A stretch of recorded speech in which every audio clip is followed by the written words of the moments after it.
বন্ধুরা নমস্কার। অনেক দুর্যোগ যাচ্ছে, দেখছেন তো, জলে ডুবে যাচ্ছে নিম্নাঞ্চল। হ্যাঁ, তাই এরপরে তো ঝালের দাম তো বেড়েই গিয়েছে। আর ঝাল কিভাবে সংরক্ষণ করবেন 1-1.5 মাস? এখনই সময় আছে 1-1 কেজি কিনে সবাই রাখুন, নাহলে 700, 800, 600 কিনা লাগবে। তাই এই ঝালগুলো, এই দেখেন, এই ঝালগুলো বাজার থেকে এনে এই যে একটু নেড়ে দিয়ে গায়ের জলটা শুকিয়ে নেবেন। শুকিয়ে নেওয়ার পরে এইভাবে বেছে রাখছি আমি। পুরোটা বাছা হলে কি করে যে আপনাদের সংরক্ষণ করবেন, অনেকে ব্লেন্ডার করে রাখে, সেটাও রাখতে পারেন, কিন্তু আমি ব্লেন্ডারে দিয়ে পেস্ট করব না, আমি এইভাবেই রেখে দেব।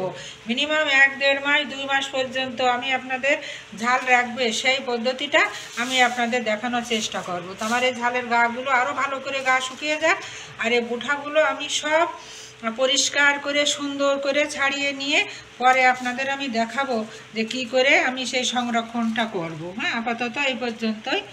দেখুন দেখুন বন্ধুরা, মাদার কিচেনে আবারও সুস্বাগতম আপনাদের।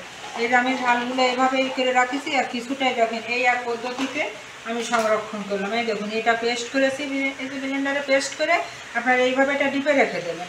রান্নার কিছুটা সময় আগে আপনারা বের করে চামচতে কেটে রান্নায় দিয়ে দেবেন। তাহলে এই একটা পদ্ধতি আমি আপনাদের দেখিয়ে দিলাম। এরম রেখে দিলে আপনি 2-4-6 মাসও আপনার কিছু হবে না। এটা রাখলাম। আর বাকি আর একটা আপনাদের আমি দেখাই। দেখেন, আমি এই যে আইসক্রিমের যে বক্সগুলো আছে, যে কোনো কন্টেনারে আপনারা রাখতে পারেন, সমস্যা নাই। তবে কি করবেন, টিস্যু পেপারটা একটু মোটা করে দেবেন, কারণ যে জলটা বেরোবে ঘেমে ঘেমে ফ্রিজে, সে জলটা যাতে সোক করে এই টিস্যু পেপারে। আমি এইভাবে জালগুলো, এই দেখেন, আমি এইভাবে দিয়ে দেবো। আমার তো ঝাল মনে করেন 2 মাসও, 2 মাস, 1.5 মাস, অনেক দিন চলে যায়। এইভাবে ঝাল থাকবে, কোনো রকম কিছু হবে না। এইভাবে একটুখানি ঢাকি দেবেন যাতে ঝালগুলো শেষ হয়ে যায়। এইভাবে রেখে দেখুন, কেননা অসাধু ব্যবসায়ীরা, এখন বৃষ্টি হচ্ছে তো, রোদ্দুর হওয়ার পরে কিন্তু ঝাল গাছ এমন একটা সবজি গাছ যেটা রোদ্দুর হলেই কিন্তু ঢলে পড়বে, তাতে কিন্তু আর তাকে বাঁচিয়ে রাখা যায় না। হ্যাঁ, যার জন্য ঝাল গাছগুলো সব মরে যাবে। মরে গেলে ঝালের দাম তো আমাদের ব্যবসায়ীরা আছেই এক শ্রেণীর, যে দামটা চড়িয়ে দেবে। এটা রেখে দিলাম, দিয়ে এই দেখুন এইভাবে আমি মোটা করে এই যে টিস্যু পেপার দেবো। এইভাবে আমি মোটা করে কি করব, টিস্যু পেপার দেবো। মোটা করে দিলে জলটা এইভাবে আমি আটকে, এটা কিন্তু নর্মালে রাখবো। এটা আমি ডিপে রাখবো না, এটা আমি নর্মালে ঢুকিয়ে দেবো। আর এক পদ্ধতিতে রাখবো, দেখুন আপনারা, আমি এই যে একটা শপিং ব্যাগ নিয়েছি, আমি এই শপিং ব্যাগটায় আমি ঝালগুলো ভরবো। এই সবগুলো ঝাল আমি এটাই ভরে দিচ্ছি। আপনাদের 3টা পদ্ধতি আমি দেখিয়ে দিলাম। এটা আমার নিজের, কিন্তু আমি পরীক্ষা করে দেখা, এবং আমি এইভাবেই সংরক্ষণ করি।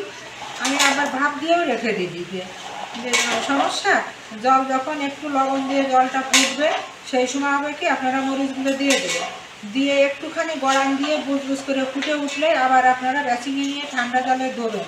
ধুয়ে জলটা শুকিয়ে গেলে আপনারা ওটা ডিপেও রেখে দিতে পারেন। ওটাও 6 মাসের। এটা আমি এটা রাখলাম। এটা রাখার পরে আমি কি করলাম, একটু এই যে মুখটা এইভাবে এটা রাখলাম, কেন আপনাদের বলে দিই, যে জলটা বেরোবে ফ্রিজে রাখার পরে ব্যাগটা আমার চুষে নেবে। নেওয়ার পরে দেখুন, আমি যদি পলিথিনে বেঁধে রাখি, তাহলে কি হবে, আমার ঝালটা ফ্রিজে যে ঠান্ডা এসে ঝালটা আমার শুকাবে না। তাহলে এইভাবে আমি হচ্ছে এই 3 পদ্ধতিতে আমি আপনাদের দেখালাম যে আপনারা কিভাবে সংরক্ষণ করবেন। এটা ডিপে সংরক্ষণ করবেন, এটা নর্মালে সংরক্ষণ করবেন, এটাও নর্মালে সংরক্ষণ করবেন। এভাবে আপনারা করে দেখুন। যদি আপনাদের ভালো লাগে, লাইক, কমেন্ট, শেয়ার দিয়ে আমার পাশে থাকবেন।